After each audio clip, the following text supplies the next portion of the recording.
Hey, what is up, everyone? It's Rich. All right, happy Monday to you all. We're going to continue with our 10 minutes with. Today, we're going to look at Sal Buscema. What we're doing right now, if you're just joining us, is we're doing an influence chain. And what an influence chain is essentially we're starting from an old school artist, someone from way back, early in comics, and we're kind of following the impact of their art. Who did that person influence? So right now what we're looking at is Milton Caniff to Jack Kirby. We've looked at John Romita Sr. We looked at, oh shoot, no, I've done so many videos. Anyway, what we're looking at today is we're looking at Sal Buscema. Sal is this interesting transition, I think, into the, we'll call it like mid 70s. He's a little bit younger, I would think, than John, his brother, John Buscema, one of the probably most famous Marvel Comics artists ever. But anyway, Sal definitely deserves to be in this influence chain because he's got Kirby, he's got just, it's kind of all there. He's collaborated with John Romita Sr., his brother. I mean, it all fits. I think from here we may go to Keith Giffen, and then we may circle back around to early Barry Windsor Smith, and then follow Barry Windsor Smith's influence up into the 80s, the early 80s. So anyway, let's get to this. Full screen mode. Bigger is better. I watched these actually back on my TV over the weekend. Not all of them, but a few. And yeah, I'm going to zoom in even more. That was the one thing that felt like it could even improve the videos more. So you can see a little bit of white paint right here on the piece. This is Avengers cover. I mean, Sal has covered so much ground in his career, and he's still living. Sal is still alive. He worked on so many great books and so many iconic titles and has drawn all the great characters. He has fantastic... This is his inks over John Romita Sr. I wanted to share this just because it's a fantastic piece. But that was the other thing that we noticed with John Romita Sr. also was the fact that they're utility players. Not only are they good pencilers, but they can step up and do inks, they can do finishes, they can morph their styles into, you know, a lot of times fitting over other artists from you know, the Marvel or DC, I guess. Bullpen, we'll call it. Virtual bullpen. A lot of these guys did live in New York back then, so this is his inks over his brother. I grabbed about 5 pieces of his inks over people just because I thought it was interesting. So this is the Silver Surfer page, obviously. And thank you for all the positive feedback on Super Fun Sunday. I was scared with all these short videos that people were going to be like, oh god, seriously? An hour and 10 minutes? You're killing us with these. So I know it's a big commitment to check them out. I'm trying to remember. There was one piece in here that was credited to Marie Severin and Sal Buscema, so that might have been layouts or pencils. I'm not sure. It may have been this piece. I'll remember if I go through a few more. I threw in a couple of the color covers just because I think it's fun to actually see what they look like printed. I was thinking about this as his inks over John Buscema. I think there's only one more of his inks over John. A really nice piece. The girls are great. I believe that my first exposure to either one of the Buscemas probably was probably was John. It was probably John on Conan, like a reprint or something. But Sal was very tied into that. There was a used bookstore that I would go to as a kid, and they had, dime boxes of throwaway comics. But they also, Marvel used to do these little pocket books, and so you could get pocketbook reprints. I really liked those for some reason. This was stuff that reminded me of like where you could see Keith Giffen had similarities. Even Eric Larson to some extent had some similarities. Could just be coincidence. Nice hands. The thing is too is I was thinking this as I was gathering these pieces. It's easy to be a fan, or even a professional fan, to some extent, and be picky. Doesn't take talent to be picky. You see a movie and you go, this movie is a piece of shit. This comic book, this guy doesn't draw as good as this person, or whatever it is. When you start to draw, you start to understand that, you know, everyone will draw differently, and they'll amount. This was the last inks over his brother. But you do really start to understand the level of skill that it takes to actually draw. And Sal is really, really good. There's no two ways about it. Bigger, better.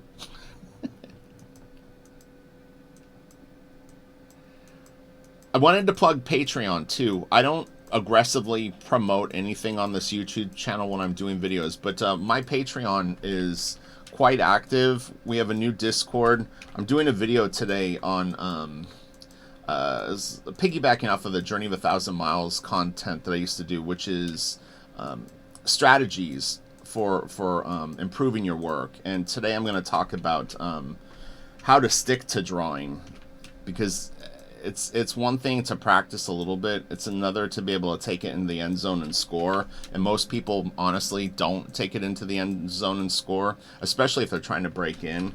More people will quit. Way more. 95% of the people will quit. They'll burn out. They'll get confused, and they'll throw in the towel. I'm going to assure you that if you stick with me, you will not throw in the towel. All right, let's stick to this. So this is Klaus Janson. Klaus Janson inks over Sal Buscema pencils. This is a pretty good combo, honestly. Now, I'm wondering, are they trying to maybe capture a Gene Colan sort of flavor here? Because it's possible. Well, let's see.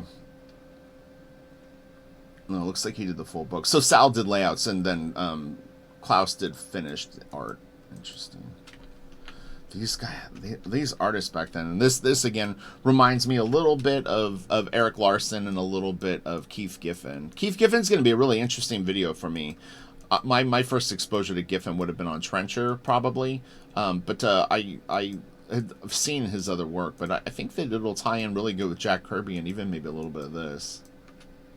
And this almost has, honestly, a little bit of a Walter Simonson kind of thing going on too. Simonson is definitely on deck. It's just where to squeeze him in. So the comment section's been great. I mean, honestly, I did this based on a comment. So I am picking based on your recommendations. You don't need to direct message me. I tell people this all the time, but I get messages through Instagram, people doing it through my phone, and also through Facebook and stuff like that. Just put it in the comment section here.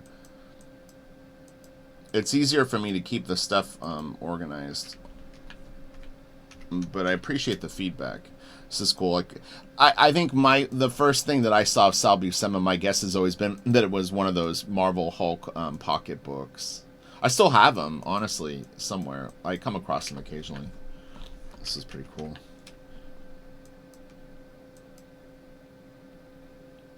But it's all there. It was funny, as this was the hand. When I saw this hand, I was like, I like this. And, you know, a lot of people learning to draw, stuff like this can be challenging. You know, squatting poses and all this stuff. And Sal does it all really, really good. You know, look at this. Like, this girl's face is really pretty. She's screaming. It's not easy to do. 1971. So, yeah, this'll be nice. We're going to head... Oh, this page was great, man. I thought this was so badass. Man, this is killer. You got Hulk, like, lifting this huge rock. Submariner, Silver Surfer. This panel is really good with them fighting, and the feet are really cool. All this stuff is just classic Marvel, and then these panels are great too. This page is a winner. It went for a lot. It was over $10,000. May have crept up more. This is a great cover.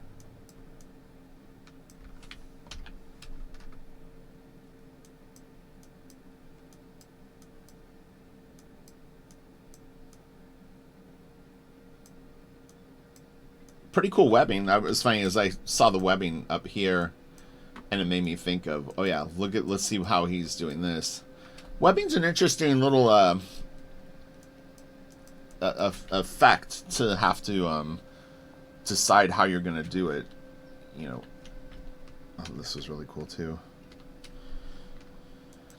It's interesting too, because I don't really know John and Sal's relationship. Obviously, if they were collaborating together, they had a good relationship. But I mean, I'd be curious of, like, how far apart did they live in New York? You know, were they a couple miles away? Would they just see each other at the office? Did they, did they draw together as kids? It's a pretty fascinating story that really is not, as far as I know, ever been really, discussed too much. But I think it's fascinating, honestly. Maybe I'm easily entertained. I don't know. Miss Marvel. 1977. This is a good year. Good year for movies and bands. This is cool. So we should be heading towards the end of this. We're getting down to the last few. This was great. Man, what a nice cover. Bigger. Bigger, rich. We can even go in crazy big. And my old videos, I wouldn't go full screen as much. And those are even harder for me to watch now. I learned a lot. It was funny. My wife and kid were out of town Friday and Saturday. And so I did a lot of like stuff that I don't normally get to do around the house, which is just like, like really like study. And I watched a movie and just, I didn't have any distractions. So I was able to like kind of pull off stuff that normally my time is so divided between work, YouTube, Patreon, and everything else. It's difficult. I'm selling a lot of art right now too. It's really time consuming. But watching these videos back on my big screen, I actually did learn a lot, and also just hearing them back, it pulled me out of sort of like the you get too close to it, like if I'm in my office and I kind of review it, it's one thing, but seeing it in a different room in the house on a TV, I was like, okay, I need to fix this. This is interesting. There was a lot of corrections on this character. My guess is that it was rendered more, or this may have even been put in shadow more. Like, he might have been in shadow a bit more, and they were like, it looks too ominous or something like that. It's a real nice cover. And this is cool. I have a lot of these comics. Spectacular Spider-Man back issues aren't very expensive, but at some point, I probably bought a collection from someone. They had a bunch of them, but I do have them. And look at the webbing here. It's funny. It's just like skadoodle. Looks like cursive. What year is this? 1992? Come on, you got to do spaghetti webbing in 92. That was a must. Yeah, you thought so too. This might have been the Marie Severin collaborative cover. I'm trying to remember. I think it might have been this. This is really cool, though. Man, what a great piece. He does the classic Marvel shoes. This is nice, too. Pretty Girl, Silver Surfer looks cool. Doctor Strange is on point. Some of this Kirby tech. It's all there. This is a color version of one of the covers. The black and white might be next.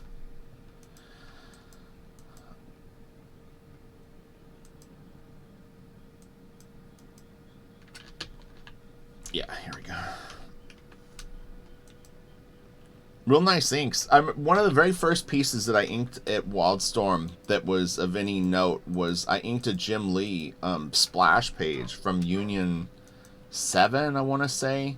There was like 4 splash pages in the book, all done by different artists, and for whatever reason, Scott Williams was too busy, and I was just an intern, or barely like coming out of being an intern. I mean, I sucked.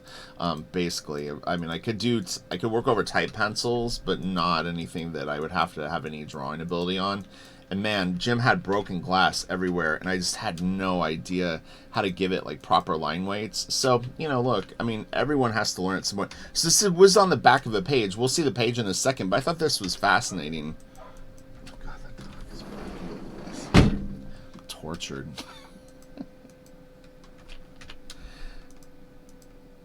I've said this story before, but my next door neighbor's daughter moved back home. She's an adult. She's not a kid. She lives in the garage. She has a dog that barks anytime she's around. I know, kitty. I had to shut the sliding door. I apologize. So this is the front. Yeah, pretty interesting. Sometimes there's little treats on the back of the artboard for you when you buy original art. Usually if it's something of note, they would have it like if this was an auction, so they actually showed it. But Yeah. All right, what do we got? Oh, that's cool. All right, and then I think we're at the end. This is beautiful. Man, what a kick-ass piece. And this is all Sal. Dude, he was on fire at this point. Yeah, man. That was so good. That's really nice. Man, what a powerful cover. Oh, and this is awesome, too. This is Sal with whose inks? Oh, this might be Sinnott. No, Granger. Joe Sinnott did actually ink some of these pieces, too. Which is pretty cool. Let me zoom in a little bit. Or let's look at the cover first. This one piece. I don't know who this character is. These are nice hands. Man, he's good. Yeah, Sal's legit. I'm glad we did this, because I can't imagine that there's a ton of sort of like art-specific focuses on Sal on YouTube. He deserves props. Oh, this is great, too. And there's been recommendations of other artists that are off the grid to a lot of people that I will do, too. It's tough to keep doing less known artists, especially when I'm trying to move the idea of the influence chain forward. So to keep going backwards or even really backwards isn't really how it works. I try to in 5 videos go from something old to almost modern day. So that's kind of in my mind, that's what I'm trying to do. This one's going longer, but there's more branches on this tree. So, okay, I think, where are we at? Okay, 2 more, all right. So this is going to go over time. That's nice, Doctor Strange. Oh, and this was another idea I had for an influence chain. This is his inks over John. Man, John's got such a interesting way that he draws. I want to do a reverse influence chain soon, and that's going to be really fun, where we start with someone modern day and we go backwards. I thought that would be really fun. So give me recommendations for that. Someone who's working now that maybe I haven't done a video of yet, and then we'll try to theorize what we think that some of their influences are, and then follow them back. And I think that'll be really fun too. So all right, you guys have a great day. I always look forward to doing these and hanging out with you guys for a little bit each day. So please keep the recommendations coming, and thank you so much for supporting my channel.